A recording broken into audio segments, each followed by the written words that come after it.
Hi, I'm Rob Patterson. I'm at the Startup Canada meetings in Prince Edward Island, and this is my friend Mark Sandiford. Hi, Mark. Hi, Rob. Tell us more about you.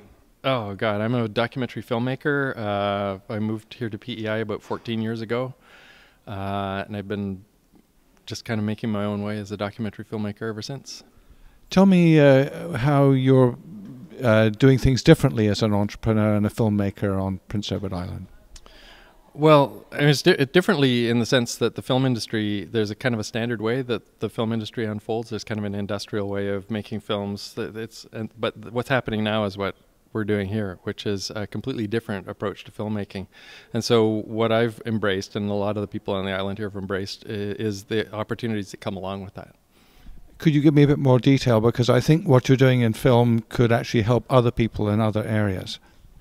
Well, one of the things we're doing is there are a bunch of us got together. We've had, for years, we had producers associations that really went nowhere because they were all focused on lobbying and trying to tinker with the system as it existed. So what we decided to do was there's a few of us who are kind of thinking the same way. We're kind of do-it-yourself filmmaker people. And we just thought, okay, so how can we just break out of this and make films in a different way that's actually going to be sustainable and make money and isn't going to be kind of constantly you know, the key piece of expertise for a lot of filmmakers in Canada is writing proposals to get government money, right? As opposed to making films that people want to see. And so we thought, oh, to heck with that. We don't want to do that. You know, we want to make films that people want to see and find some way that they'll actually pay. Somebody will pay either to get it made or to watch it.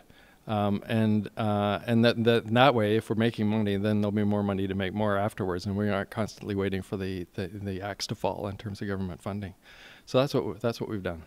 And you've created a structure to enable you to do this, which I think other people could look at as well. Could you tell us a bit about the Film Factory? Yeah, so the Film Factory is a co-op, which is a little bit different from a producers association in that we can actually do some business if we want to. We haven't quite figured out what the business would be once we start doing it, but you know, the possibilities range from a joint marketing agency, a joint kind of investment pool that we could create with this group.